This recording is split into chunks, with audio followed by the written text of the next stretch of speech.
This podcast is sponsored by nobody. Hey dudes, welcome to Splat from the Past, the only 80s themed horror and sci-fi show where things can get totally radical. Now today, I will be welcoming Patrick Labyorteau.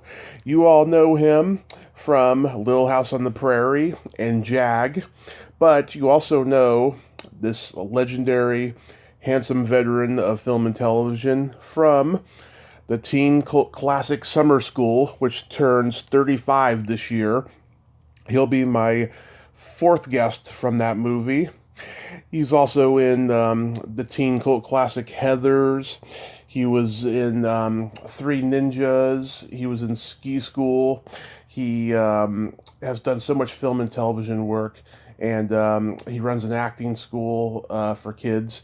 And it's going to be a great conversation today, and I cannot wait. This is a huge bucket list that's been a long time coming. It's going to be just a great honor. Like I said, he's a legend. And also, too, I didn't even realize he made his first movie in Mel Brooks's Blazing Saddles. That is just amazing. And then he followed it up with Lucille Ball's Mame. That is just so amazing, and it's going to be just a great conversation. We have so much to get into today, and I just feel so blessed on this Wednesday, August 10th day. So yeah, here is my interview with Patrick Labyorteau. Hey Patrick, welcome to the show. How are you today? I'm doing well. How you doing? I am just spectacular. This is such a great honor. Thank you for taking the time today. Hey, Tommy, guys, it's a real pleasure. So, going back in time, you, of course, were a child actor. You and your siblings grew up in an adoptive environment. Your father was in the business. What age did you officially start gravitating toward acting? Well, just to clear up a few things, my dad wasn't in the business. My mother was. Oh, My okay. mother later became an agent when my mom kind of clocked him into it. He was an artist. Oh, okay.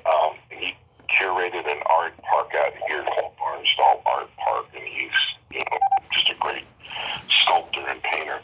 As far as getting into the business, because my mom was an actress and we were in Hollywood, I really never had a choice.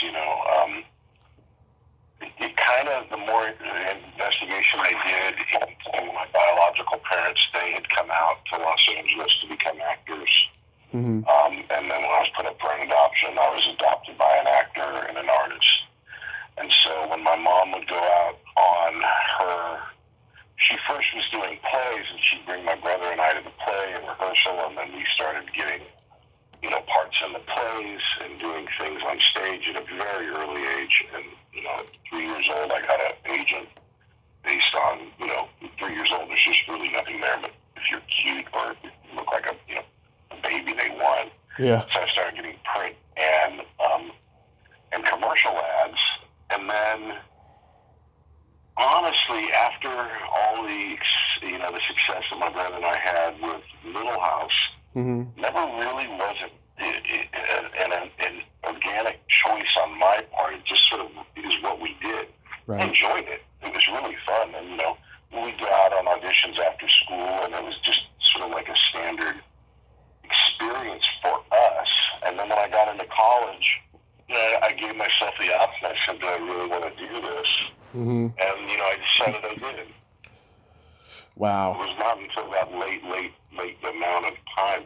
And also the other thing, too, is for actors, as a child actor,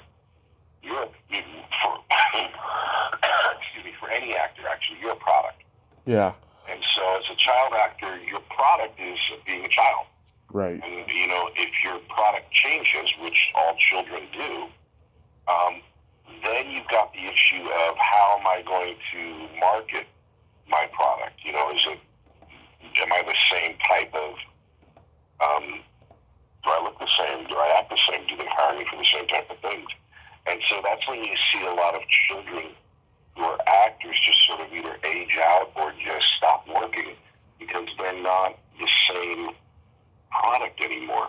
And Right. so at that time, at the same time that I was in college, um, I had aged into being a teenager and into an older teenager.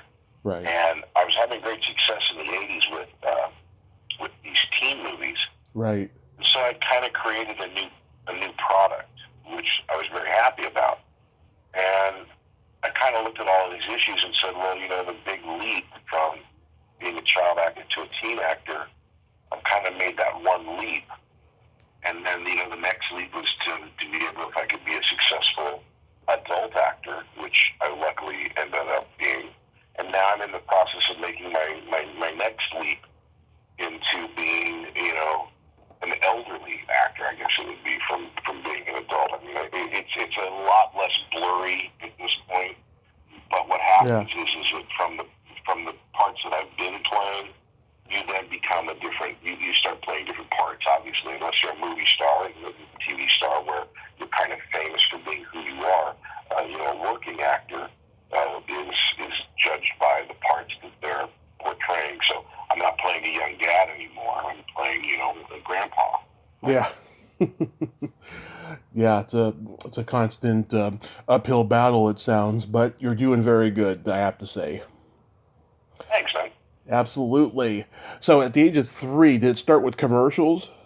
Yeah, it started with commercials. It started with, back in the day, there was a lot, I guess, there must be still, but it started with print ads for magazines, just taking pictures of the baby.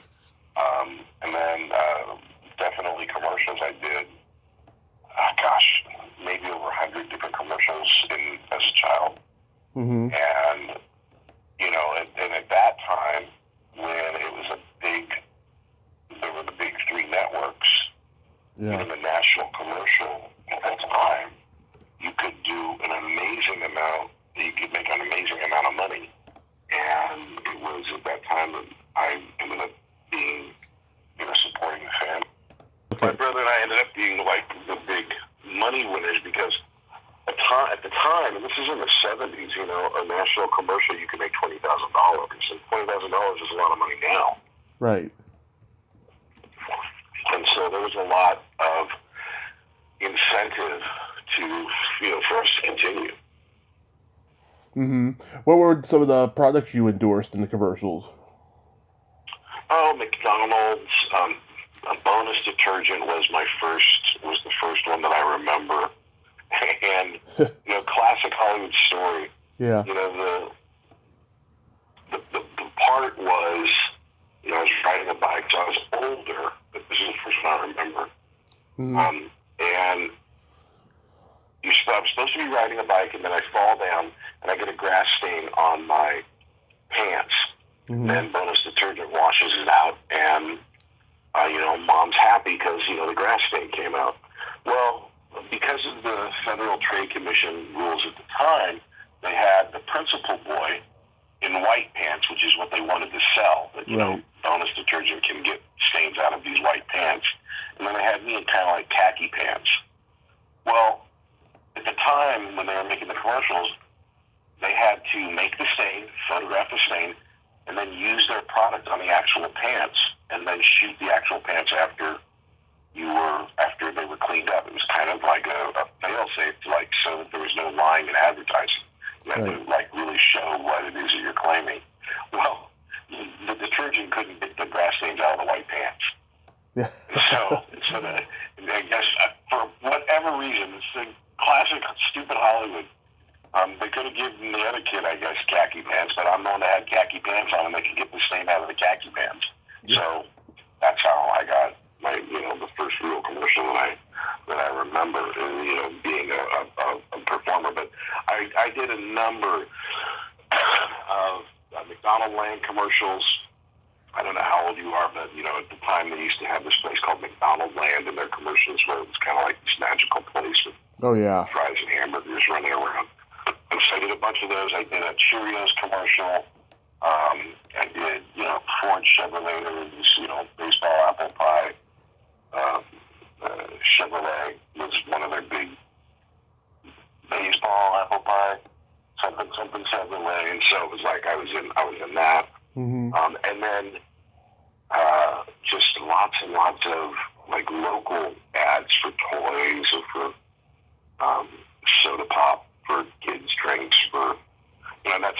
cartoons again. I did this whole toy commercial where the toy didn't work, so the toy commercial never aired. Oh boy! We shot the commercial, and then later on, of course, when I was doing voiceover in the '90s, and I was the voice of DiGiorno. When they started it's not delivery, it's DiGiorno. That's me for about 6-7 years. Yeah. And so that's basically how I got the start. And then your agent, you get a commercial agent, which is different than a theatrical agent. Mm-hmm. Some agencies now, everything's kind of combined, but back in the day, it was all kind of split up into different things. And so from that commercial agent, then my brother and I got a theatrical agent. And that's when we started doing TV shows and movies. Mm-hmm. Well, you made a powerhouse movie debut in Mel Brooks's Blazing Saddles, which of course was a lowbrow comedy. Like, what did your parents think about you being in that movie? They loved it because, of course, my mom came from not vaudeville, but she toured with Tommy Dorsey as a comedian. Mm-hmm.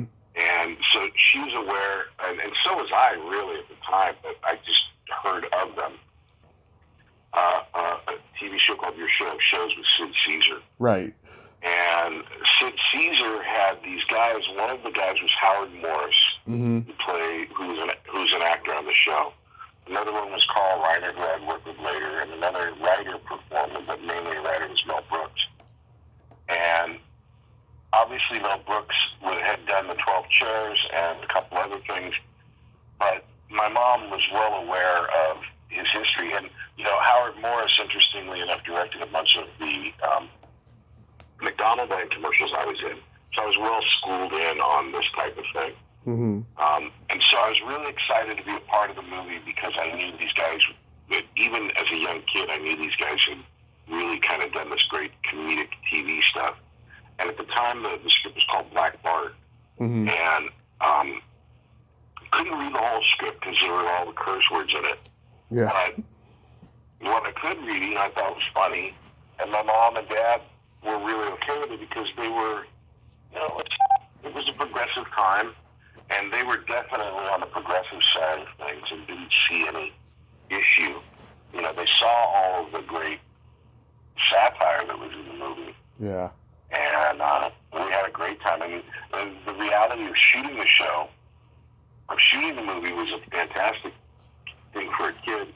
We shot on Warner Brothers Western Street, which I think they just used for Once Upon a Time in Hollywood.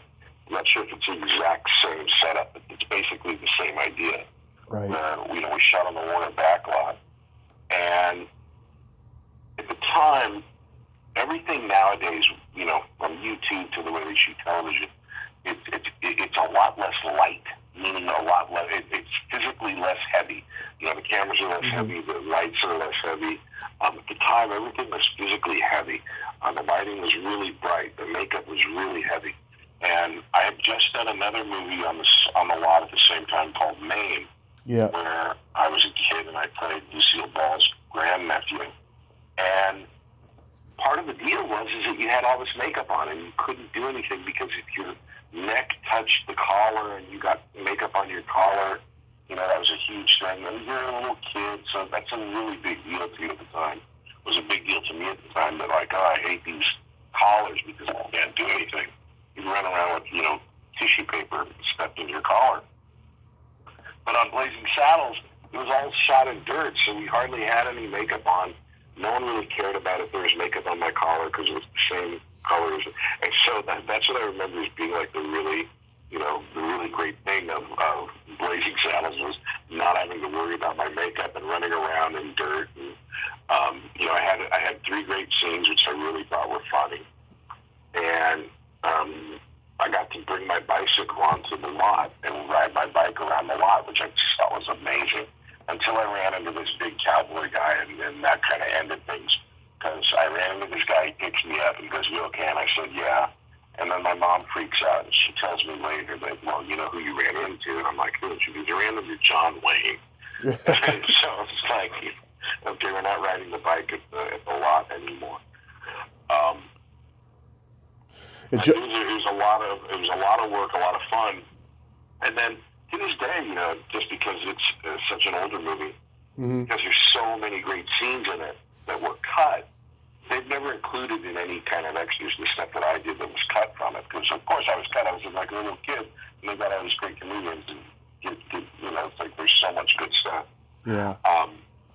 So, to this day, I'd still like to see the actual performance, because there's a scene where I'm in where they're in the church. They're trying to find out about, what if we get a new sheriff? And I stand up and give this little speech about how I want to be sheriff and how I can do it. Yeah. And all the adults are like, well, he's big for his age and strong. Let him be sheriff. And I'm like 6 or 7. I mean, it gets ridiculous as Blazing Saddles is.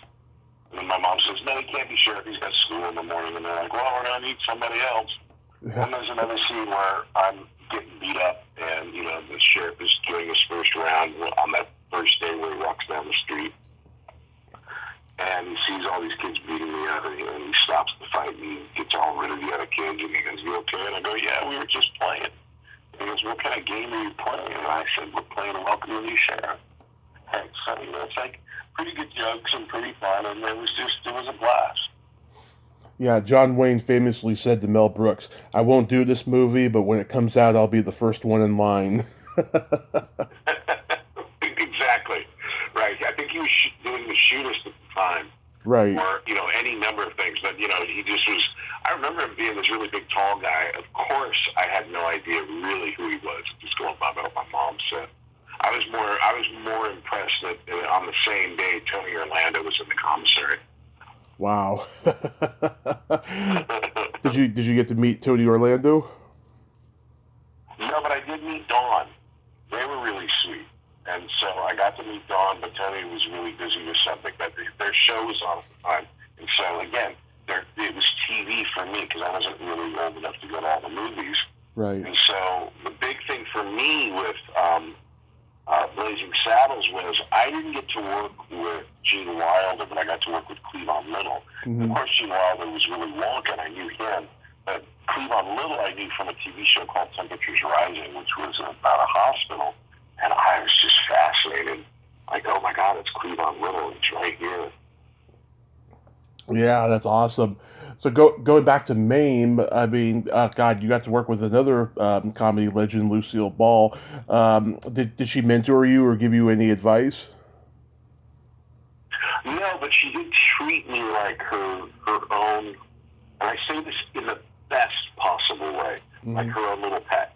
But she took care of me whenever I was in a scene. I was right next to her. She always held my hand. She always made sure that I was okay. She always made sure everything was good. She treated me like, a little pocket poodle, and I was just really, really sweet. And I would talk to her. I was one of those kids, as you can probably figure, that I never stopped talking. And I would watch her show because, again, it was on TV. I'd watch I Love Lucy, not the Lucy show, not anything like that, but the old black and white I Love Lucy. And it never occurred to me that she was like 30 years younger on the show, because it was black and white. I just figured, oh, that's black and white, and then in real life she looks like this. She looked a lot different. She was a lot older. But I would come in, and I guess it really gave her, she really had a laugh at the idea that I would come in, never putting together that these were repeats, and that her show was on every night because it was in syndication. Yeah. So I'd come in and talk to her about last night's episode, and like it was brand new, and she would talk to me about each episode. She was sweet as could be, and only later do I realize what a pain in the ass I must have been. Did you get to spend any time with Robert Preston or Bruce Davison or B. Arthur? Well, Bruce Davison played my dad, or I played his son. So yeah, we were in all of my scenes were with Bruce Davison and Lucille Ball and the woman who played my mom. And again, I maybe worked on this movie for a month for maybe about 3 minutes of screen time. And there was a scene at the house and a scene at the airport. And I ran into Bruce Davidson not recently, but after X-Men, when it came out in the early 2000s. And, I reintroduced myself as, hey, I'm your son from Maine. And he was super nice. Oh, yeah. Just kind of, I'm sure it was just kind of weird because at the time I was a little kid, and now I'm a full-grown adult with a wife and a kid. And, it's just, I'm sure he was trying, there's no connection as far as he can't remember, a couple of days work with him, 3 months, a month worth of work, 30 years ago. Yeah, I met him at a convention once. He is a sweet guy. I liked him a lot. Yeah, absolutely. But it was, again, in every scene that we're in, it was me and Lucy on one side of the camera and he and my mom on the other. And so it was never really, what was interesting was the person playing my father I never really physically interacted with. I mean, we were in the same scene, but like I was always holding Lucy's hand. Yeah, very few can say that. Right. You guest starred on Shazam. How was that set? I remember this was, remember the scene in Elf where he goes, he smells of beef and cheese. I remember the way they flew you, the way that you were flown, the way that it made it look like you were flying in Shazam. Yeah. Was they would turn the camera on, on an angle, so that you'd be standing up and looking up and put your hand up, and then they turn the camera so it looked like you were on your side, and then they blow, a fan in your face and it looked like you were flying. And so the actor playing Shazam, and I don't want to make this sound like a slam on this guy. I'm just a little kid, and this is my experience. I just remember the way they had it, my cheek was against his chin, like he had some stubble, and he kind of smelled like gin. And like, I just remember being held up by this guy, getting my face rubbed with his beard and the smell of alcohol. And I'm like, as a kid, I say, you smell like alcohol. And he goes, smart ass kid. And it was like, because I was calling out a dude for, having a bender or whatever. He was nice. It was, amazingly, I was thrilled. I watched the show. But, later on I found out that, the guy who played my brother is Greg from Animal House, the James Doughton. Fraternity brother. What's that? James Doughton. Right, exactly. Yeah. And then another thing, the guy who plays, the mentor, Les Tremaine, ended up, when I met my wife, and we got married, she has a stepbrother. And her stepbrother lived in an apartment building. The apartment building was owned by Les Tremaine and his wife. Wow. So later on, 30 years later, his wife and I always ended up talking. And Les had passed by then. But I just remember him being like the sweetest guy, totally. And again, like I was really a big fan of the show. I remember getting into the Winnebago, and the Winnebago, looked on TV like this fantastic, cool, vehicle, and it had that big dome with all the lights, and like, oh my God, this is so cool. And you get in, and it's like, it's a production car, and it's, it's all beat up, and, they've taken all of those stock shots, like maybe a year before, so the dome was all messed up. It was all wires coming out of it. And I was like, wow, I thought this would be a lot cooler. But I had a great time doing it because I loved the show, and I watched that, and of course you watch ISIS afterwards. And I remember it was really cool to say that I'd flown with Captain Marvel. And I remember, they had, part of the thing was that I fall off the rocks, the Vasquez rocks, which I had also recognized from Star Trek, which they use in a lot of different movies, but mainly the one I knew it from was from Captain Kirk's fight with the lizard men. Was at Vasquez rocks, and it was the same, outcropping where I fell off of, or where my, stunt dummy fell off of. Yeah, I talked to a couple of people from the Secrets of ISIS. They can't believe the cult success of that show. They thought it was going to fade into obscurity. Well, I can imagine, because as an adult, when you look at it, it's shot for $2. It's not really anything you can do, because the whole idea was they were shooting live action for Saturday morning TV, which, again, I don't know how old you are, but I guess the whole show's on the idea of, looking back. The idea was Mm-hmm. Saturday morning TV was really the only time kids had for shows for themselves. You get up, 6 o'clock, you eat yourself a big bowl of cereal, and then watch cartoons for like 4 hours, and they were all, repurposed Warner Brothers cartoons or Filmation shows. And they had a couple of live action shows, and this, Shazam Isis Power Hour thing was killer. It was the only real type of superhero thing. At the time, you would die for a live action superhero show, and that's what these were. And so when you look at it, guys, I'm 57 now, and it's like I was a kid, I watched these shows. You, as a kid, you don't know all of the ins and outs of how cheap it looks. You're just thinking it looks really cool because it's a live action and it's a superhero. Yeah, I'm the oldest 39-year-old you'll ever meet in your life. I love all this old stuff. I always have since I was a kid. Then you did a 2-part Starsky and Hutch episode. Right. This thing I love. I mean, obviously every actor is going to have a story about everything, but here it is. It's Starsky and Hutch. I got to work with Alex Rocco, who plays Mo Green in The Godfather. Right. And at the time, I didn't know, but now I'm like, holy shit, I'm working with Mo Green.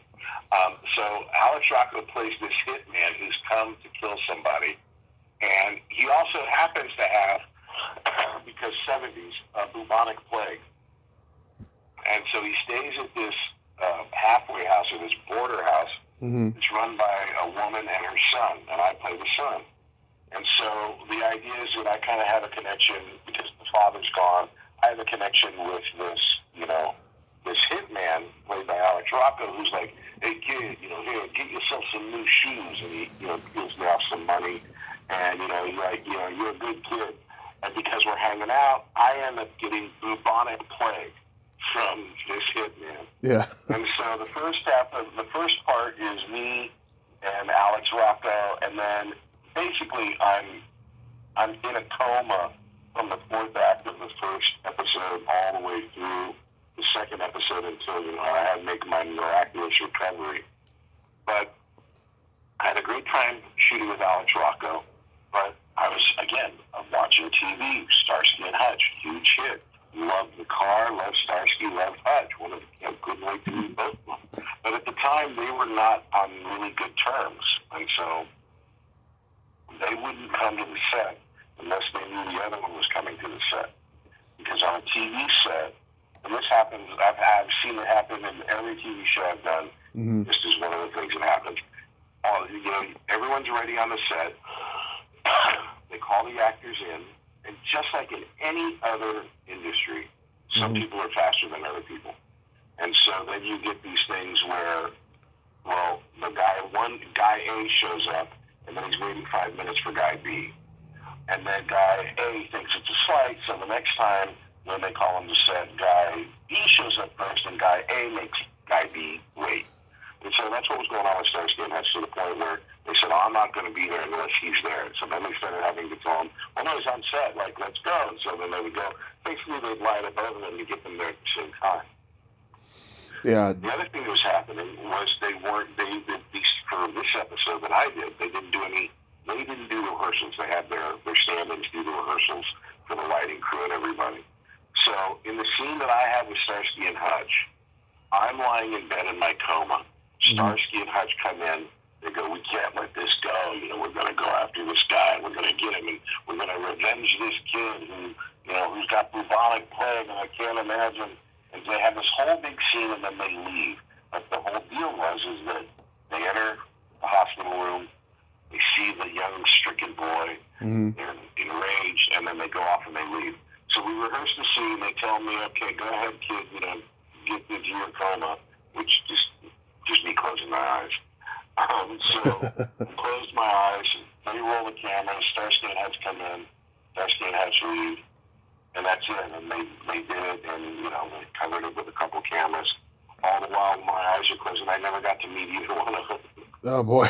I never even got to see either one of them because my eyes are closed. I could hear them, But here I am. It's like I'm on Starsky and Hutch on 2 episodes. I have a scene with them, and I never got to meet them or shoot them. And I just always thought that was like, that's Hollywood. Yeah, a lot of people have told me, when they've guest starred on shows, they never got to meet the stars, and if they did, they weren't treated very well. Yeah, sometimes and after I did a show later where I was on it for 10 years, and I get it, because what happens is that making a TV show, is fantastic. It's amazing. Right. In order to do that, mainly the call times are 7:30 in the morning, and then you can go on from there. So on the show that we would do, the Jag, we would start on a Monday at 7:30 in the morning. Mm-hmm. And you'd work for, 12, 14 hours. And then with the turnaround times being 12 hours, they would have to call us in 12 hours after they release us, which means, so if we shoot till 10 o'clock, then they can't call us in until 10 o'clock the next morning, unless they paid you a force fee, which is like another fee that they had to pay you if they called you in before that. And they would do that sometimes. But basically, they try not to because it becomes really expensive. And so we would start work on Mondays at 7:30, and by the end of the week on Friday, we would end up getting call times about 2, 3 o'clock in the afternoon, and then work until 4 or 5 o'clock the next morning on Saturday. And so what you've got, especially for the people that are the stars of the show, Mm-hmm. people that are there in every scene, you've got them working 14-hour days, which is a real thing. They're not working all the time. They're not lifting. They're not moving things. They're not doing anything. But they have to stay attractive. They have to stay, focused. And they have to be available emotionally from, 7:30 until 10 o'clock at night every day. And for the stars of the show, which are there every day, Mm-hmm. that can be exhausting. And I totally give them credit for that. Now, managing your energy and managing all of the things that go along with that, go a long way into how people turn into, these crazy stories that you hear other Right. actors say, like, oh, he was a total dick. Well, it's like, I get it, because he's at the grindstone. Now, the crew is there as well. The crew is working, physically harder than the actor. Yeah. But the trade-off is that, they don't have to, maintain their weight. They're not eating chicken breasts. They're not, doing all the things that, an actor's doing. Everyone's doing something different. Right. When you get into pay, then it's a whole other thing. But again, there's upsides and downsides to that. So the reality is that when you get to a show like a Starsky and Hutch, and you're getting these type of actors that are working, and, I don't, everyone can have, a problem with Janice in the middle room, because, it's like there's always someone at work who's just a pain in your butt. And that happens on TV sets as well. And sometimes the pain in your butt is this famous person, and it can be really weird. But the reality is it's just people. But Right. at the level that it's at, I saw on Jag where there's this whole big thing that happened. I don't need to go into all the details of it because it's not really that salacious. But, one of the stars of our show said something that was completely innocent. Mm-hmm. Blown out of, it was blown out and into this big thing where all of a sudden he's in trouble for something he said.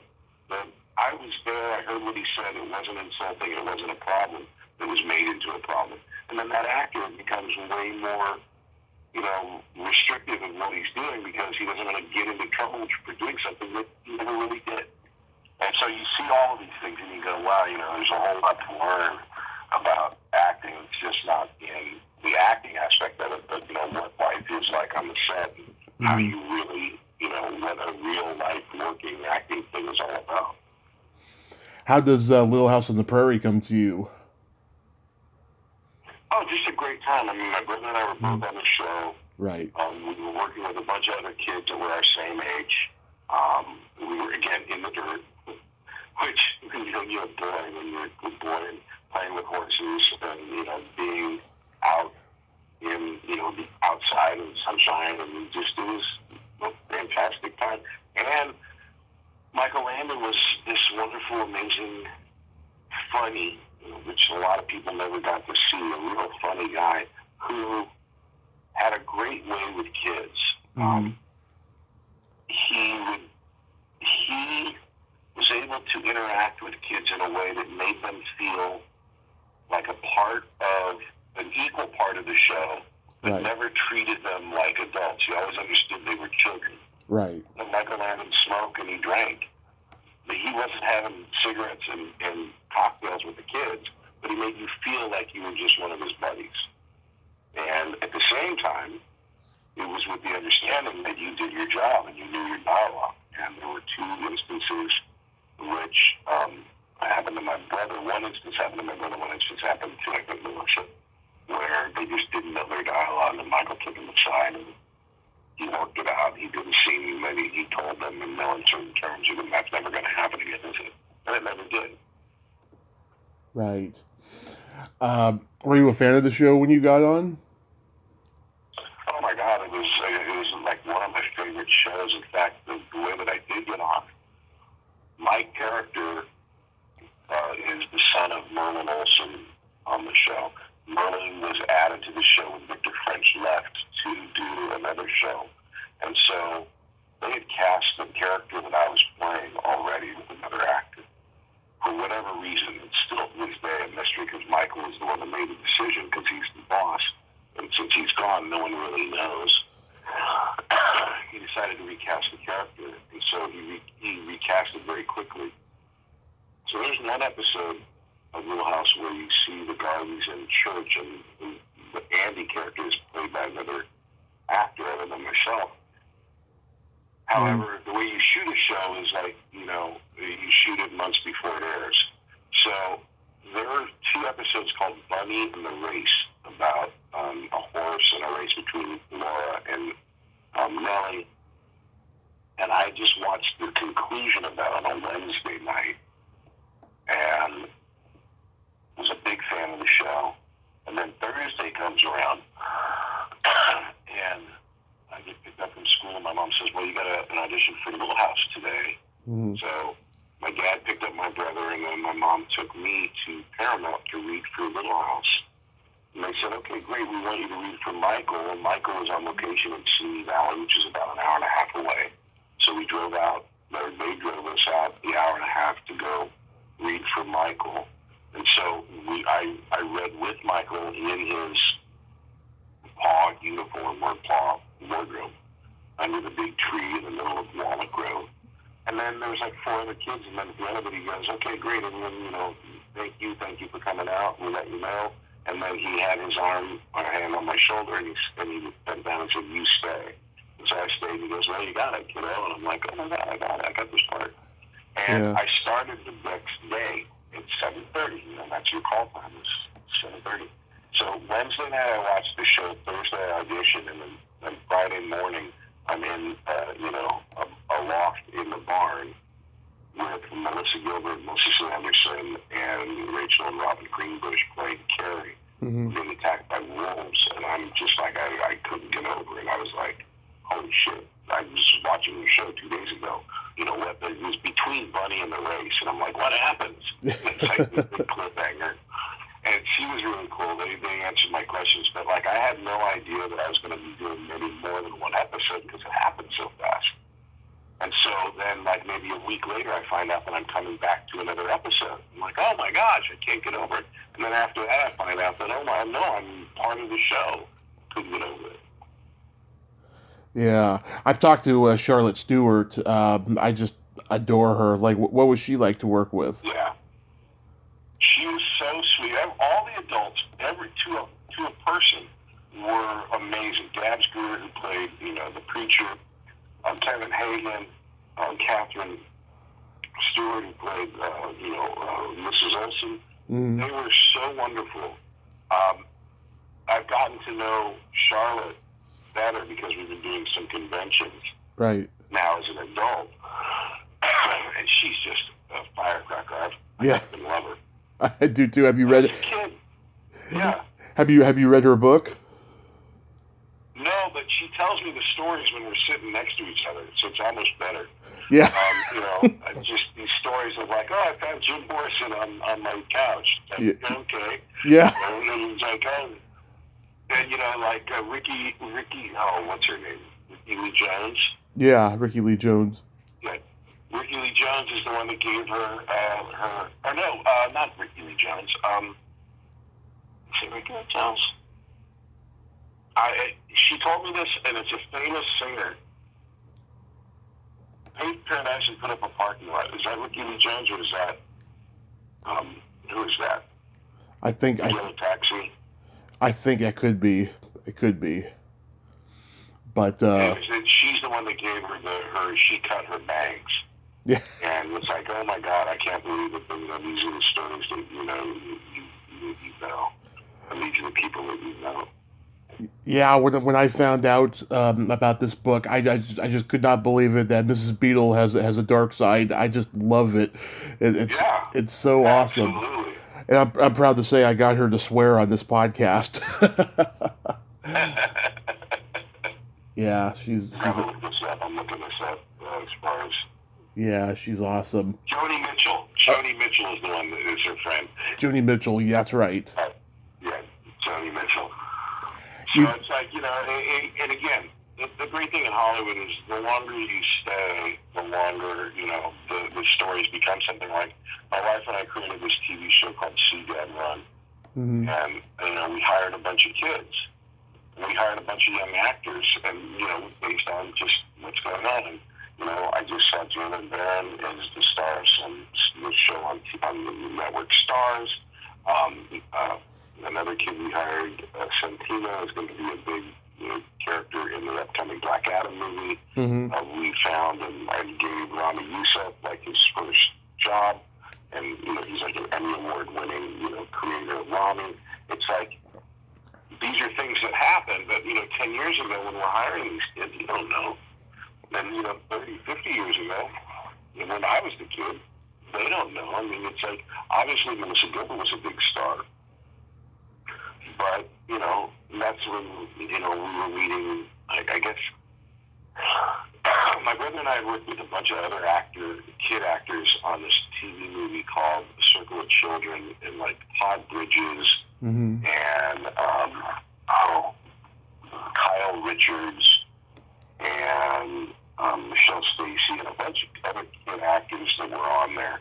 Mm-hmm. Kyle Richards is another one. It's like we've known her since we were like 6, 7 years old, and now she's this huge reality star. And Todd Bridges, of course, is Todd Bridges. And yeah, but at the time, you're just kids doing TV shows. And of course, Jason Bateman, he was on the Ross as well. And Jason Bateman, me and Todd Bridges would throw Jason Bateman into dumpsters over at Universal. We were really horrible people. Yeah. He was just a kid who was a pain in our butt. And now he's this huge, mega star. Yeah, you're from that generation of kid actors like Robbie Rist and Lucy Dreyer and Rachel Longacre and all those, that same generation. Oh my God, Robbie and Lucy, like two kids I grew up with. Lucy and I did a pilot for ABC that never went. Mm-hmm. And Robbie and I, we did a ton of stuff in voiceover years after that. Mm-hmm. It was between, Robbie Rist did a thing on the Mary Tyler Moore show, and it's like, I still thinking about it, but, I wanted that part. Yeah, Robbie's a funny guy, very funny guy. So when you get cast in summer school, I know that you had done Prince of Bel-Air with Mark Harmon, Kirstie Alley, and Dean Cameron. By the way, did they have the same casting director on both films? No, it was Mark. Oh, okay. We got cast in Prince of Bel-Air all together by it was a Universal TV movie of the week type of thing, and it was just sort of what I imagined. I never talked to Mark about this, but what I imagined is that he enjoyed working with Kirstie for sure, mm-hmm. And myself, because we were directly working with him, and then he worked with Dean. But I know he brought me into summer school and told Carl, like, I like this kid, and they read me for the dancer, the stripper.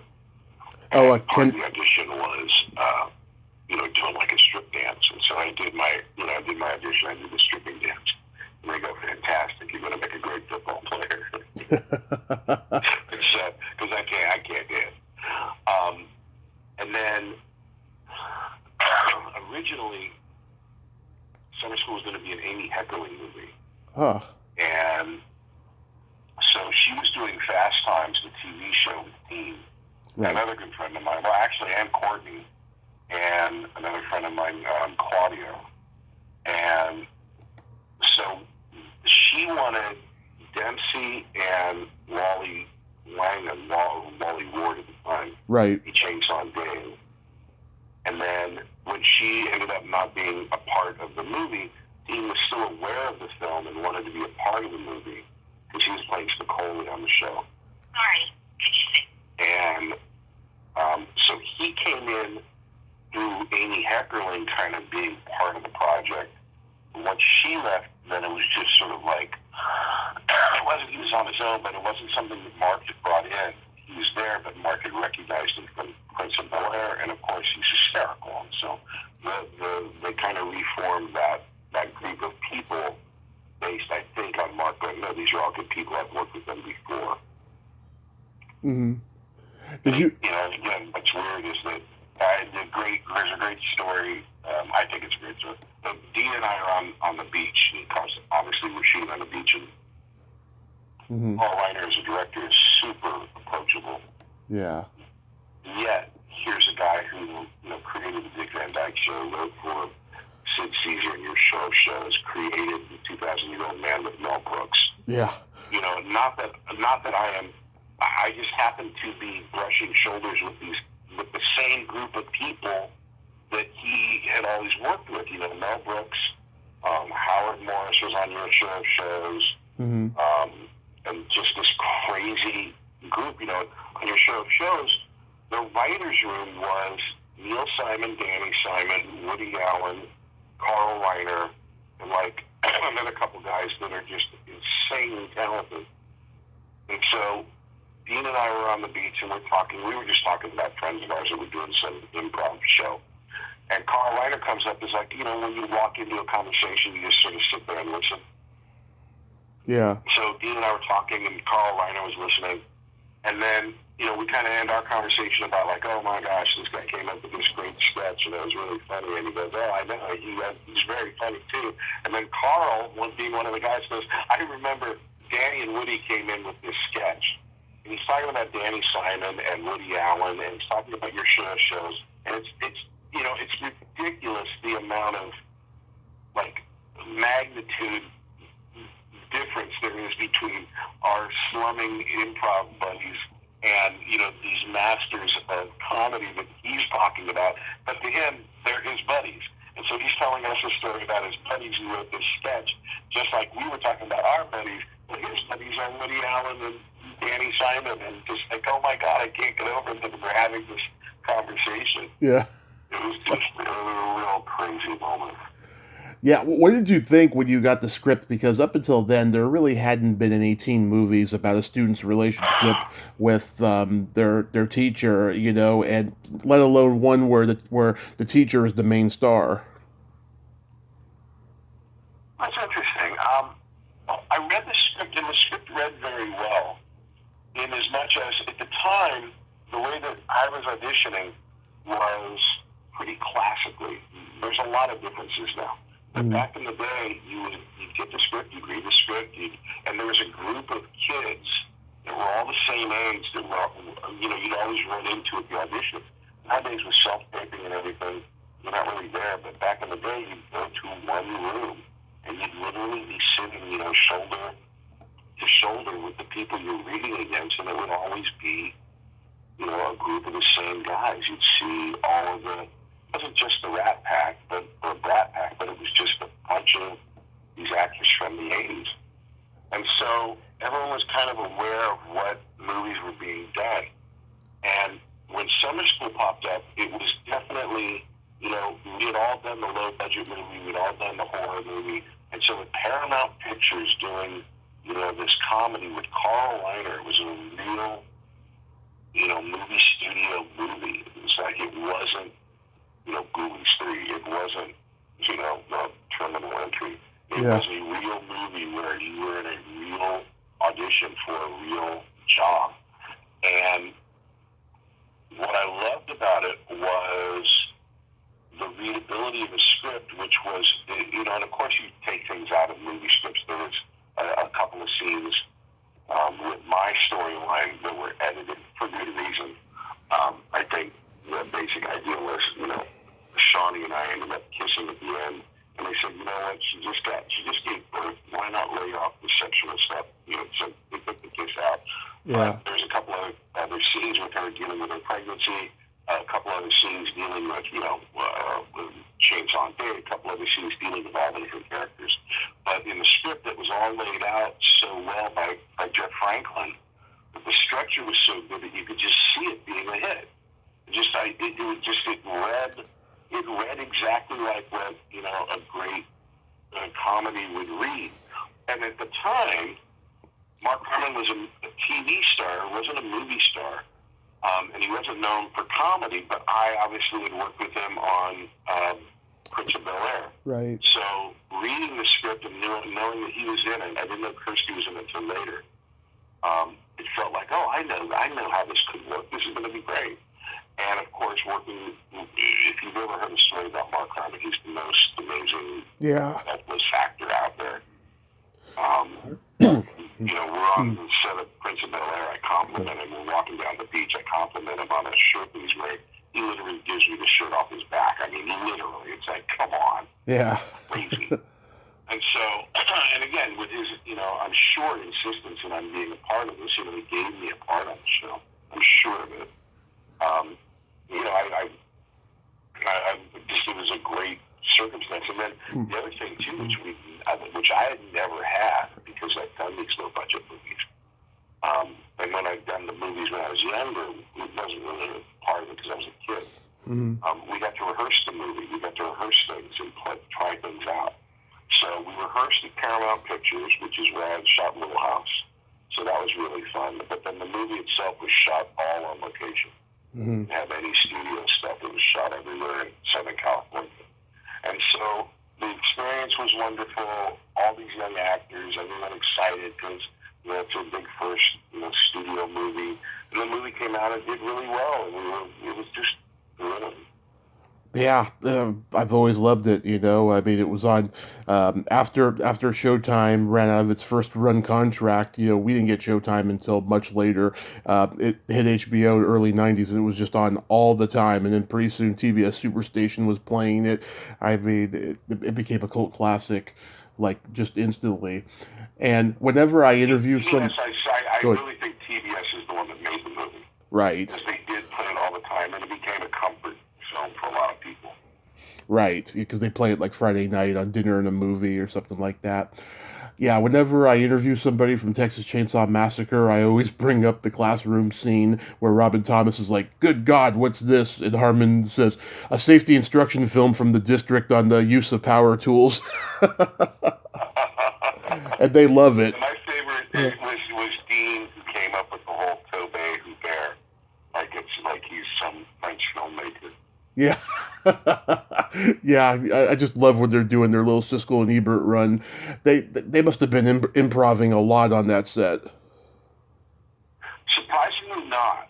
I mean, back in the day, we could improvise, but most of the stuff that's there is in the script. I mean, Jeff Franklin really did a great job writing what was there. What was not, I won't say that they didn't let us improvise, but it wasn't, that type of Will Ferrell type of set where that was a part of the way that people shot back then, mainly because it was so expensive.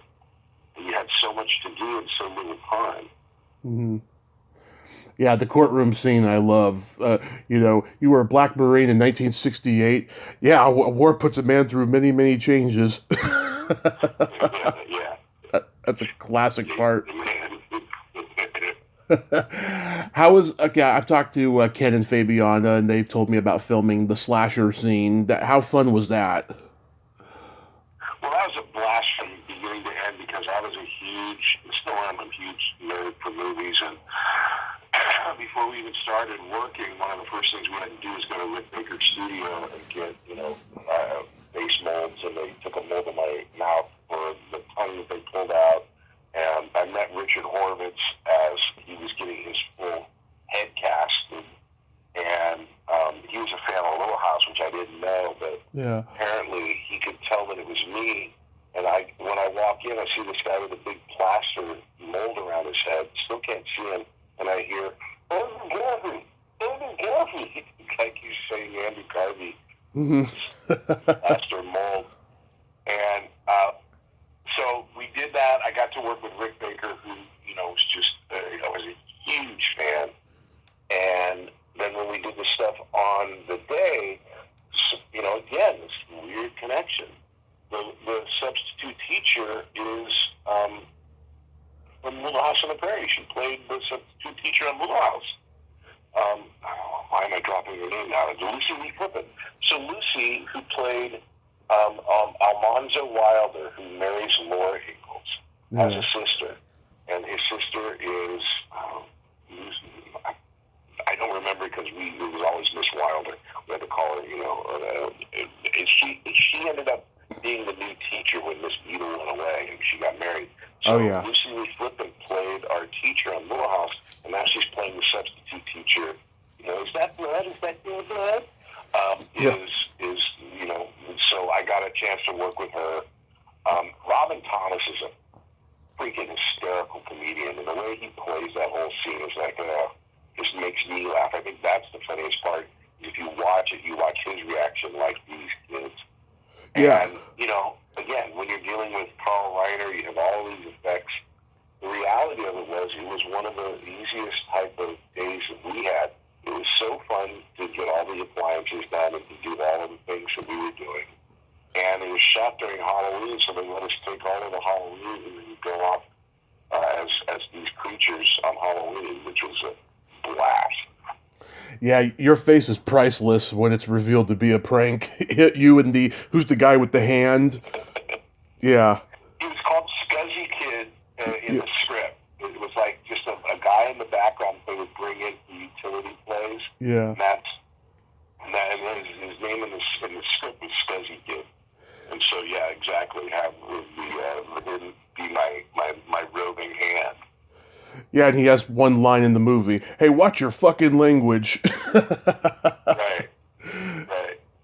Did you and Mark have to have stuntmen during that football practice scene? They did because you have to. But Mark's obviously a huge football star. Right. Not only a movie star, the guy's a real life football hero. And what was so funny was I didn't play sports. I was a kid actor, so it wasn't like I was into sports. So I was all dressed up in these football pads, and I don't know if you've ever been in football pads. I certainly had, and I had my helmet on, and I felt like indestructible. Like, holy shit, I'm badass. I've got all these football pads on. And Harmon comes over to me, and he goes, "You feeling good? You feeling good?" I go, "Yeah!" And like I'm all football head up, and like we both had our helmets on. He grabs my helmet and he headbutts me with his helmet, which is like a thing football players do to each other, not tackling, just sort of like sweep each other up. Mm-hmm. And I felt like I had a concussion. I was like, oh my God, football is not for me. I can't believe this, but I couldn't let on. That I was like all in pain. Because, Mark Harmon hit me in the head with his helmet. It's like, don't be a woman. Yeah. I played football in high school, so I know exactly how it feels to be in pads. Yeah. I know exactly how it feels. I mean, our pads were cheap looking back, and there were a lot of injuries, but I know exactly how it is. Right, and so it's like, and that's the other thing, when you watch it, and you're watching it with all these pads, you think, what about all the padding? It can't hurt. It hurt. It does. You have to be a certain type of breed to play football. You really do. Yeah, and funny enough, I played a couple of football players, and it's like I never played football, not even a pickup game. So it's like, again, just the ridiculousness of Hollywood. Then you do another teen cult classic, Heathers, a much more darker movie. How was making that? Freaking loved it. Was on board with Heathers. My brother. So around the time that we're doing summer school, it was that time when in the 80s there was a lot of teen movies. Now your teen stuff is on streaming and on the CW and a whole bunch of other places that they can go. But back in the 80s, for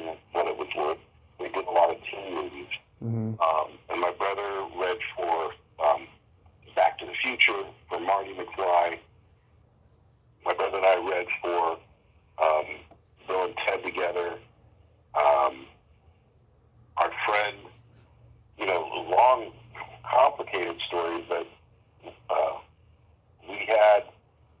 we've been friends with Melora Hart, who ended up being on The Office, Mm-hmm. and she had worked on Little House, and so she was reading for Back to the Future for Jennifer.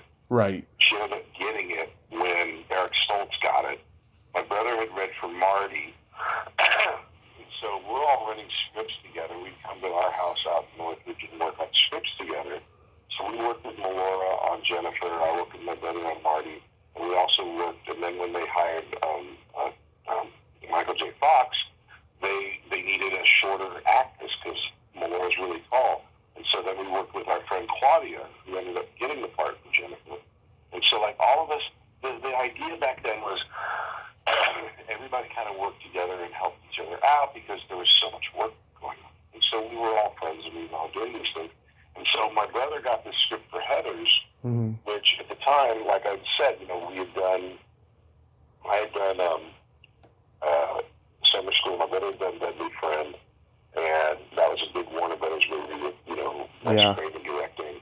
And that was just a tragedy because, I mean, look at this. You got Wes Craven directing, you got Bruce Joel Rubin writing the script, who would later, get an Academy Award for Ghost, and he also wrote Jacob's Ladder, which is still one of the scariest movies ever. Right. Just an incredible writer, Wes Craven, and it was just all of the different things working against it, where they wanted it, Wes Craven wanted it to be his romantic, gothic type of movie, and, that's why with Bruce Joel Rubin and all the things about it being, very similar to Ghost and like all of the, and Warner Brothers wanted it to be a slasher film, like Nightmare on Elm Street. Right. Wes didn't want to do Nightmare on Elm Street, so then they went and shot some more gruesome stuff, put it in, they re-edited it, a whole bunch of stuff. My brother's dynamite in it, but the reality is that it's just a misfire. Everyone kind of going in different directions. But, it was this big Warner Brothers movie. So he had a couple picture deal where he was going to do that, and he was going to do a movie called The Lost Boys, which we all know about. But after Deadly Friend came out, they're like, well, maybe we'll take a step back and maybe decided to go a different direction, which obviously they did. But creating a world for you. So at that time, this script comes out, and everybody reads it. And it's Heathers. And it was this big 200-page script where, scripts are usually 120 pages. Mm-hmm. And it is unlike anything anyone's read. And when my brother read it, his read on it was, why am I going to do a movie about suicide? They think it's funny. It's not funny. It's about suicide. I don't want to do it. And I go, really? Just read it for yourself. I don't get it. Well, I got it. I mean, at least everyone that was in the movie loved the script because it either spoke to you or it didn't. I'm not taking anything away from people that didn't respond to it. It's just you responded to it or you didn't. You either were in on the joke or you weren't. And I was so 1,000% in on the joke. I wanted to read for this part. They had him read for JD. But when I saw it, I saw Ram, and I was like, this guy's hysterical. I got to get this part. And so I really campaigned for it. And the reality is that there was, like this big split. Either people wanted to be in it or they didn't want to have anything to do with it. So then all the casting had these, group of people that really, really wanted to be in the movie. Mm-hmm.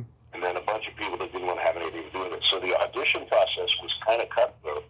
And the final, what was so weird, I'm watching, and this was like maybe 4 or 5 years ago, I'm watching the DVD extras on a version of one of the copies I have. Mm-hmm. I've never really seen the documentary part of it. Mm-hmm. So I'm watching it because I was there. Like, why would I watch a documentary on it? Yeah. And watching it, and I found out something that I had no idea, and I'm like, holy shit. So I go for my final read, and I'm reading with two other guys. You know, they pair you up. And so there was 2 Rams and 2 Kurtz. Mm-hmm. So I ended up doing the movie with Lance Fenton, who played Kurt. And then there was another Ram who I don't know. And then there's another Kurt. And so at the time, you know, it was one of those, I call them 5 o'clock Friday reads. For whatever reason production was, a lot of times your final callback is 5 o'clock on a Friday. Right. It gives the production crew time for them to, like, consider everything and then give you an answer on Monday. But it's a nightmare for the actor because you're like, first of all, you're fighting your way through traffic to get to a 5 o'clock audition. And then you have nothing to do but wait over the weekend to find out if you've got this job or not. So I'm at this 5 o'clock Friday audition, and the guy that we're waiting on is the final guy to read for Kurt. And he's on some nighttime soap opera. And so, like, he's coming from Malibu, and it's taken forever. So he gets there, we read, and then I read with both of the other both actors, you know, playing Kurt. Mm-hmm. And I just remember that I was pissed off at this guy for being late because it was kind of like cutting into my I'm ready to read now type of thing. Right. Kind of frustrated with this actor. And so we get in to read. He's good. The other guy's good. But mainly I'm concentrating on, you know, whether I'm doing well. So anyway, so we get the movie. We do the movie. It's me and Lance Fenton. I had a great time on the movie, and then obviously flash for some watching this documentary. I find out that the guy that I was waiting for, that I was frustrated with, is Brad Pitt. Yeah. But Brad Pitt was the guy who was coming from, like, Falcons Crest or wherever, and, like, I couldn't, you know, he was fighting traffic, whatever, but the reality was that he had been a great part of the read-throughs and everything, and I wanted to be a part of it because he was, again, one of these actors that did get it and wanted to be a part of the show. But everyone on the movie, and if you listen to any interview with Winona Ryder, I mean, she's the biggest fan of the film there is, but I think all of us acted as fans of the film before we read it in the film. And I think it shows in the movie. And surprisingly, I had done, on Prince of Bel-Air, one of the girls that, the girl that played my girlfriend on the show was Lizanne Falk. Yeah. On Prince of Bel-Air. So again, I'm working with someone from Prince of Bel-Air, which was a really weird thing because I knew Lizanne, we were friends. And then, you know, in the script it says Ram rapes Heather in the background. I don't think about it at all until we're there on the set, and then I'm going to have to rape Lizanne Falk in the background, which is not comfortable in any situation, but I just hadn't thought of it. And I was like, this is horrible. And so you can't hear it, but if you see me, I'm hiding my face behind hers. And all I'm saying to her is, I'm sorry, I'm so sorry. Yeah, it's a great movie. It really is. It holds up. Then you worked with Dean Cameron again on Ski School, and I've talked to Darlene and Stuart about that movie. Did Dean Cameron have something to do with you being cast in that? I don't know if he had something to do with it, but I know that basically, from what I understood from the writers, is that they said, well, let's go hire the people from summer school. Let's just get people from summer school, you know, we won't call it Ski School. It was from this crazy Canadian production company with this director who was kind of half insane, and it was really a crazy production. And so I know that I was offered the movie because I was in summer school, and because Dean was in it, I said yes. And I remember, you know, it went really quickly. My agent said, okay, we're working on the deal, and then I got a call from the production office, and they had plane tickets to Canada, and so I'm up in Canada with the production office, and I call my agents and say, okay, have we closed the deal yet? And they go, well, don't worry about it. I mean, it's not like you're in Canada or anything. We go, yeah, I am. I'm in Canada now. I'm already here. And so it was just this really crazy thing that, again, then the script, all these different changes happened. We got to improvise a lot with that movie. And then, of course, Dean and Stuart, like, created this great comedic duo that later went on to the Came from Outer Space. Yep. It was fantastic. Yep. And just, you know, you could see it being created when they got together. together, just sort of like, oh my God, they're really, really good together. And I had lied and said I could ski, so when we get to the first day of skiing, I'm falling off the ski lift, and they're like, are you sure you can ski? And I go, I really can. Which, classic stupid actor. But yeah, it was one of those movies where we all lived at the lodge, and it was again about a month, 6 weeks that we were up in Canada, and you never really know what's going to happen. It took them about a year to put it together, and then they did some reshoots about a year later, and then it's always something I'm happy and proud of, just because of my voiceover career. But the whole first chunk of the movie where there's a voiceover giving everything, giving all the details of all the different stats and everything, and the announcer for the whole movie is me. It's me giving the All-Star Ski School, run by Reed Jensen. That's all. We did that when I did my looping. So that was something that I really thought was fun. Nice. How was working on Ghoulies Go to College? Ghoulies Go to College was, again, one of those movies that I knew it was a low-budget horror movie, and I'm, again, big fan of John Beaker. Knew his work from back in the Corman days and knew all of the guys that he worked with. In fact, later on in life, through Groundlings, I ended up meeting and working as an actor at the Groundlings with Matt Winston, whose dad is Stan Winston. And so I have all these really amazing connections and these great makeup guys, but Beaker was one of them. And it was absolutely on the lower budget scale, shot out in Chatsworth with this really hot warehouse. And it was one of those movies where we just sort of had a great time doing it. I never actually worked with any of the Ghoulies. but there's so many weird connections where I never worked with any of the Ghoulies, but Greg Berger, who played one of the Ghoulies, ended up being a good friend of mine from a voiceover. And when we were shooting, there was this kid who they put in with us, like Scuzzy Kid from summer school. They just put in this tall kid. Yeah. That, we basically felt that we were just remaking Animal House, because our stuff was all basically Animal House remake stuff. And so we were trying to put our comedic spin on Animal House, and there was a guy that they put with us. He was this tall kid who kind of looked like Stork from Animal House. He was always there. He was an extra, and again, at the extra rate, it was like $40 or $50 a day. And we got to be friends. And so I went to the producers and said, look, why don't we just Taft-Hartley this guy? He's really funny. And just give him his Taft-Hartley, because that's how you get into the union and how you get in the SAG. And so they Taft-Hartleyed him. And at the time, that's, when my mom had talked my dad into having an agency. And I took him to my dad's agency, and I said, look, this guy's really good. Why don't you sign him and see what you can do? And it turned out to be Matthew Lillard, where he got a show called State TV for MTV. And then he got another thing, and my dad basically sat him down and said, we're going to have to, part ways. He goes, what are you talking about? He goes, well, you're going to be a big star. And we're not that agency. You need a better agent. But so Matthew Lillard was in the background in that movie. And then one of the guys that played, I forget the character's name, but it was Jason Scott Lee.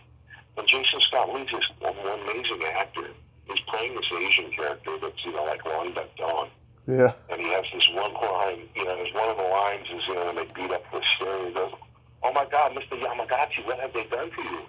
And they say, cut, and he goes, Patrick, I'm fucking dying here. What am I doing? Like, obviously he's an actor. It's not his accent. And, at the time, I'm like, dude, you got to do what you got to do. And that's what it was. You got to do what you got to do. And then, like, 2 years later, he stars in the Bruce Lee story in Robin Hood, and he's like this huge international star. And it's like, so we had these great experiences on the set of just hanging out and just being stupid. And then,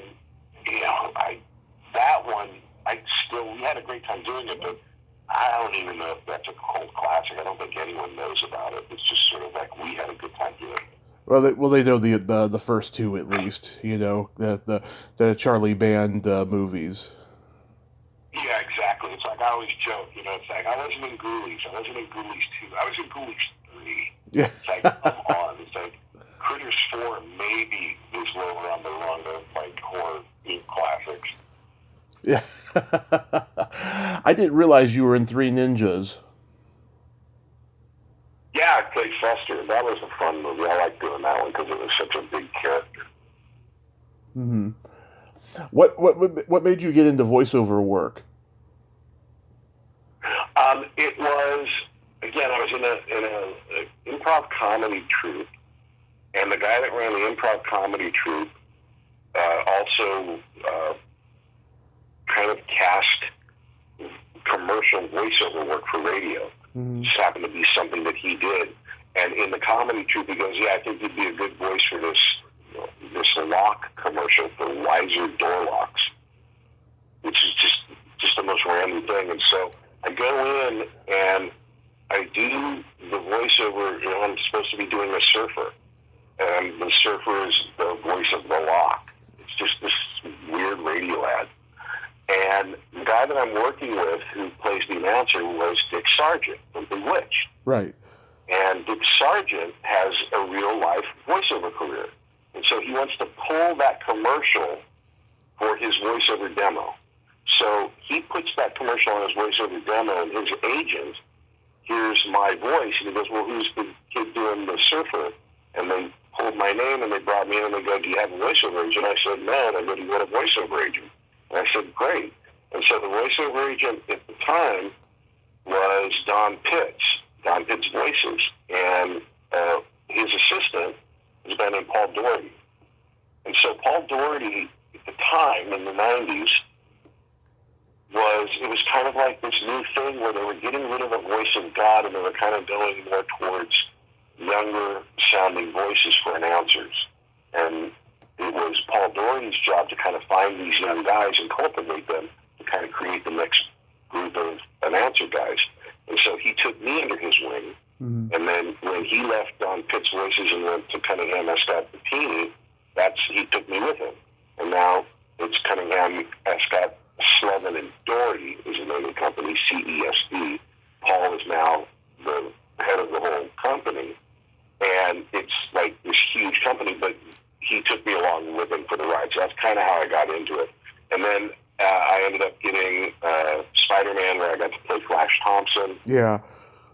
And then my big thing, two big things really at the time, was the voice of DiGiorno Pizza, and at the time, voice of the WB Network. Oh, yeah. Where I was their comedy guy, which, again, at the time, it's, you know, of the time where that was the read that they wanted, and I happened to have the voice, and it was a straight-up audition, and then I guess for the next 5 years I did that until I couldn't any longer because I was doing JAG, and JAG was just too time-consuming for me to make it to the studios to do both gigs I had to choose.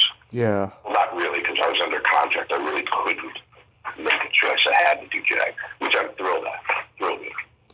When you were doing Spider-Man, were you in the same recording booth as Sarah Ballantyne and Ed Asner? Oh, my God, Sarah's wonderful. Yes, in fact, that was one of the best parts of doing the show was when we would record it like a radio play. And so I was there with Mark Hamill. I was there with, again, Greg Berger. Just wonderful talents, all, you know. And Sarah was wonderful. And I had a big crush on the girl who played Mary Jane, who's huge. I'm dropping her name. I'll look it up. Yeah. And it was just, I still collect comic books to this day. I just came back from Comic-Con, and Spider-Man is my Spider-Man, Captain America are my favorites. Oh, Sarah is Mary Jane, but Linda Gary is Aunt Mary Parker. No, it was Saratoga was she was Mary Jane. I thought she was Mary Jane. Who did they do for? I thought she was Jennifer Hale. Jennifer Hale, that's it. Jennifer Hale is the one I had it. She was Felicia Hardy. That's it, Hardy, right. She played Black Cat, and she played that was the girl that he was going with in the Mary Jane. Got it. And so, but at the time, I had auditioned for Spider-Man, I guess, as they auditioned all the young guys, and then they decided, hey, why don't you do Flash, and we'll have Christopher Daniel Barnes play Spider-Man, who did a great job. But again, meeting the writer, John Semper, who's a friend right now, still to this day, I just talked to him the other day, just big, huge Spider-Man fan, got to meet Stan Lee, got to meet Avi Arad, just got to work with Mark Hamill. I mean, Star Wars is like a huge movie in my life, and here I am with Mark Hamill, not just fanning out, which I was totally doing, right? But getting to say that I worked with him as an actor, which is just amazing.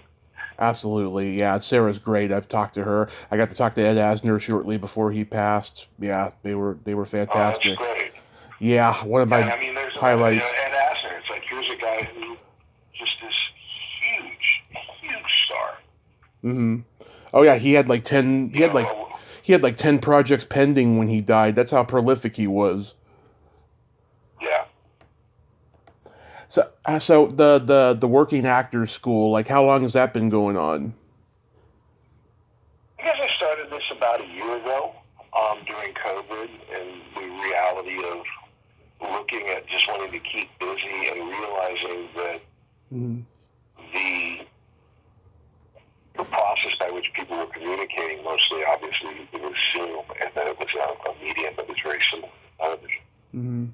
That you could do an acting school completely online, and I thought that was interesting. And also with the idea of it being the working actors school, or workingactorschool.com, where you're able to, or I'm able to let you know what it's like to actually be on a set, and how you can take your skills as an actor and how they are applied in a real life working environment, as opposed to the very sanitized version of an actor's studio, where in an actor's studio type of situation where you're just working on the craft of acting, which is extremely important, and I think it's dynamite, but it doesn't deal with the real world realities of how are you doing when it comes to,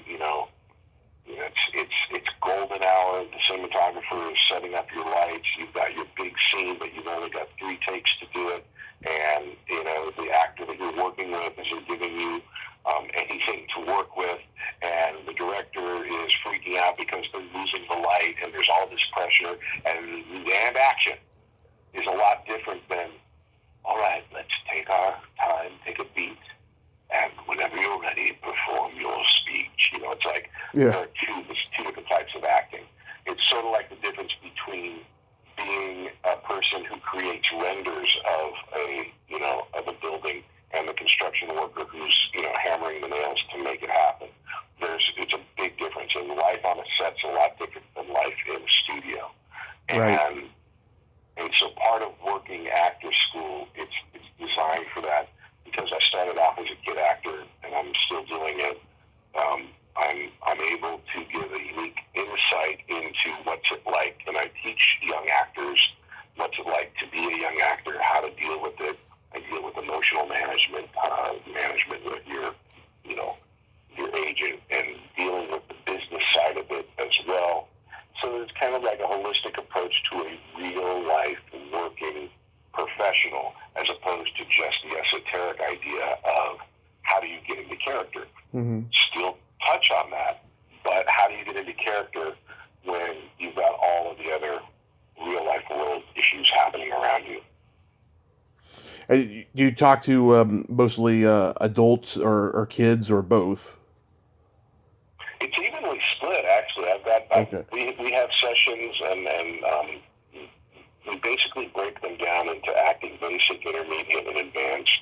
And we have that for adults, and we also have that for the youth. So that you've got youth basic, youth intermediate, youth advanced. And we basically work with the two separate types of